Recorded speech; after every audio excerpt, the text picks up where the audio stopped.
The film begins, and we see an old woman who will be completely alone with her ill husband. Her husband's condition was very poor, and she had to take care of him all by herself. One day, while the old woman was sitting in her room doing some sewing, she suddenly heard a noise from the room. So she went to her husband to check on him. Suddenly, from outside, the howling of a wolf was heard, which frightened her terribly. Then we see that all their sheep also get scared by something and start making noise, running here and there. The sheep start running, and it was a terrifying evil spirit that had entered their farm. Now, when the old woman was working in the kitchen, the chair behind her suddenly moved and shifted back, making her realize that the spirit was nearby. The next day, the old woman's son and daughter, whose name was Louise, came to visit their mom and dad. The way these siblings were talking to their mother made it clear that they did not get along with her and there was no understanding between them. The old woman tells her children to leave the house. She tells them but doesn't mention that an evil spirit has been residing in their house for many years. At night, the brother and sister sit outside the house talking. They believe that their mom must be exhausted from taking care of their dad for 7 days. They also realize that they've been so busy with their own lives that they've neglected their parents. They had forgotten that their parents needed their love and attention. At night, when they close the door and come inside, the door opens by itself. It's quite strange. How did it open? There stood the evil spirit that only her mom could see. While eating, their mom tells Louis' brother, whose name was Michael, that nothing is right in this house. Something very eerie resides here, so both of you should leave this house. But he ignores his mom's words, finishes his meal and goes to his room. When their mom was working in the kitchen, a chair once again moves aside, causing her mom to become frightened and start crying again. She was so fed up that she started to cut her fingers with what she was holding. She began to cut her own fingers. The next morning, when Louise and Michael went to the farm, they were shocked to find that their mother had taken her own life. Both were very saddened. They took down their mother's body, after which the police came, and the siblings fell into deep shock, sitting quietly by their dad. Meanwhile, we see their neighbor, who was also very sorry to hear about their mother's tragic death, because their mom and the neighbor used to be good friends. Now, a nurse comes to their house to care for their dad. She used to do hair. She tells both of them that your mom used to mutter to herself when she was alone. It seemed as if she was talking to someone. Hearing this, Louise wonders how difficult a time it must have been. Our mom and dad regret leaving her alone at that time. Now, because of this regret, she takes on the responsibility of looking after her dad. She then goes to her mom's room where she used to give advice. Louise sees that she was making a gown for her wedding. Seeing this made her even more upset. While Louise was taking a bath, footsteps are heard in the same bathroom. She calls out, "Michael, is that you?" but receives no response. So, when she moves the curtain aside, she finds her dad standing there in a very strange state, which frightens her considerably. At this time, her dad's eyes had turned completely white and he was trembling violently. He starts shaking his head, and seeing this, Louise becomes quite scared. She screams and closes her eyes. Hearing her voice, Michael comes to check, but he finds no one in the bathroom. Louise's account: when she proceeded to inspect the door in her father's room, he was still lying on the bed in precisely the same condition as he had been before. Now, what Louise had witnessed with her own eyes was difficult to deny, yet she still dismissed it as merely her imagination and reassured herself. Michael was preparing to go out to acquire some essential items for the household. Prior to leaving, he went to check on his father. From beneath the bed, Michael discovered his mother's diary. He informed Louise about it, and they both began reading the diary, in which their mother had documented the haunting spirit residing within the house. It was documented in the diary, and she expressed that it is gradually taking the life of my husband, and I am in desperate need of assistance, which caused Louise to begin weeping. The siblings began to correlate the intricate details inscribed within the diary with the unsettling occurrences transpiring within their household, and they were unable to fathom why their mother had abruptly ended her own life. In a determined attempt to uncover the underlying reason, they resumed reading the diary. Their mother had meticulously documented that she could audibly hear the voice of the spirit and could even sense its ominous presence. It intended to kill not only her husband but also her. They consulted the doctor who was conducting the medical examination of their mother's body. Furthermore, he states, "I discovered this in your mother's pocket," which both siblings found rather peculiar since their mother was never especially religious. Following this, the siblings head back home, but their discomfort continues to intensify. During the night, as they are tending to their father, he unexpectedly begins to cough, and a spider emerges from his mouth. A startled Louise attempts to capture it, but then Michael appears. He inquires, "Is everything okay?" W, concealing the truth, responds, "Yes. Everything is perfectly fine," and as Michael entered his bedroom to sleep, someone began flickering the light on and off. Who could be responsible for this?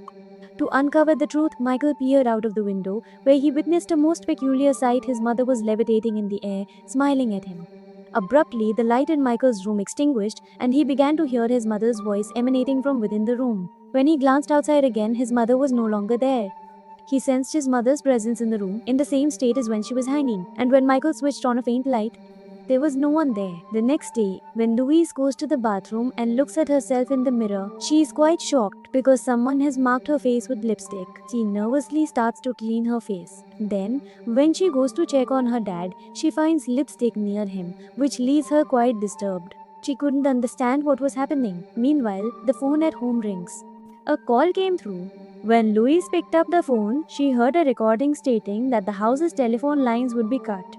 After hearing this, she hung up the phone only to receive another call. This time, when Louise answered, she heard her mom's voice telling her to leave the house. When Michael returned, he saw the church father outside the house, who already knew about Louise and Michael. He told them that their mom often used to visit him, which is why he knew them. He gave them his number, saying, "If you need any help, do get in touch with me." However, upon hearing this, both of them feel that perhaps it was the father who planted the ideas about the warning spirit in their mom's mind. Hence, Michael asks him to leave the house. After they leave, Michael calls his wife and children and tells them that he misses them very much and wants to be with them. Now, when Louise goes to the farm and reads her mom's diary, she hears the sound of glass breaking. Louise thought that perhaps Michael had broken something. When she turned around, there was no one there. But, we observe a demonic symbol on the wall behind them, and now Louise begins to sense that the issue regarding her mom's spirit might indeed be true. She conveys this to Michael, who also confesses that he is starting to believe it as well. They begin recalling the night when he witnessed his mom being lifted into the air. A short while later, when they entered the house, they felt someone's presence outside, accompanied by a scratching noise. When they glanced outside, they noticed the church's father, but this time his. Their eyes had turned completely white. This made both of them realize that it wasn't the father, but rather a spirit. It had taken on the father's form because it could take on anyone's appearance. Now, their neighbor calls to help Louise and Michael. Louis did answer the call, but it got disconnected. However, we then see that the spirit is about to attack because it wanted to help them. The spirit, in the form of Louis, comes to the neighbor's house and starts scratching its body and face in front of him. Upon seeing it with the knife, the neighbor also realized that this wasn't the real Louis. The spirit advances towards the neighbor and murmurs something ominous in their ear, causing the neighbor to instantly take their own life with a firearm. Through this method, the spirit possesses the ability to manipulate individuals and drive them to terminate their own lives, just as it did with their mother and now with the neighbor. The next morning, the brother and sister step outside. They look for the father's footprints to determine if he came last night or if the spirit-related thoughts they have are true, but they find nothing there. Due to the situation at home, they decide to send their gate to the hospital. Louise calls the father to learn about her mom, and the father asks, "Where did you get my number?" Louise replies, "Didn't you give it to us yourself when you came to our house and said you knew our mom and that she used to visit you?" He was surprised and said that he had never met their mom and that he lived in another country. He didn't know any of them. Additionally, the father also told her that he had a daughter named Louise who had taken her own life. "It's a coincidence that her voice sounds quite similar to yours." Hearing this, she became quite anxious. She quickly hangs up the phone because her head was spinning after hearing everything. They consult a doctor to send their father to the hospital. Seeing their dad's condition, the doctor says that he is very weak and the fatigue of travel might be too much for him to bear, which could be life-threatening, so it would be better to keep him at home. Now, their dad's nurse says that their dad needs the love of both of them now, and she hopes that this will help him recover. "Because I saw your mum suffering without you both." Now, when Louise and Michael arrive at the farm, they are shocked because there are many dead animals that have been brutally torn apart and eaten. They realize that this can't be the work of a wolf. They suspect a spirit, and now they light a big fire and throw all the remains into it to burn them. Due to these circumstances, Michael became quite emotional. He talks about an animal that was pregnant, saying, "I won't let anything happen to you," and because of his dad.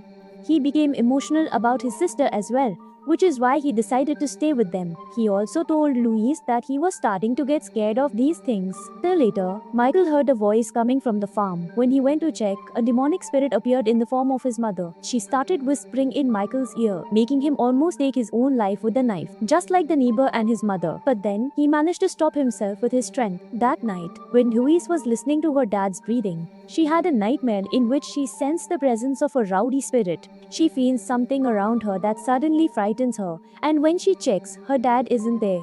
Instead, he's up to the ceiling, which makes her quite anxious, and she wakes up screaming. It was just a bad dream. In the morning, Michael is nowhere to be seen. She searches for him everywhere but can't find him. In reality, he had run away, leaving his dad and sister behind to save his own life, and knowing this makes Louise feel quite upset. Just then, the neighbor's granddaughter comes to meet her. She tells Louise about his death and says, "Your dad is walking with the girl." Hearing this, Louise realizes that this is not the real neighbor's granddaughter, but rather the spirit has changed form and come to her again, trying to disturb her. Ignoring it, Louise calls Michael. Meanwhile, the dad's nurse arrives. As the brother and sister were arguing, the nurse started to push a sharp object into her cheek. Seeing this, Louise was shocked. She tried to stop her, but the nurse had already made her unconscious and brutally took her own life by inserting tools into various parts of her body. When Michael got back to his wife and kids, he was devastated to find them all dead. In despair, he slit his throat to end it all. But as he lay dying, he realized his family was alive, and it was a trick by the spirit to take his life too. While Louise was with her dad, he began coughing badly. At that moment, she heard Michael's voice from the house. Her dad's health was worsening, leaving Louise very anxious. "Save Dad." She attempts to depart, but he succumbs while coughing intensely. Distressed by this, as Louise was weeping, she perceives her mother's voice emanating from within the house. When she turned around to look, the spirit emerged from her father and also took Louise's life. In other words, the entire family faced their demise. The reason behind this was that their mother had vowed to offer all their souls to the devil to accomplish some task of hers. Consequently, the spirit remained inside her father and took residence in their home, and then the entire group was completely eliminated. Anyone who came into contact with them became unwell, and with this, the narrative of the film reaches its conclusion.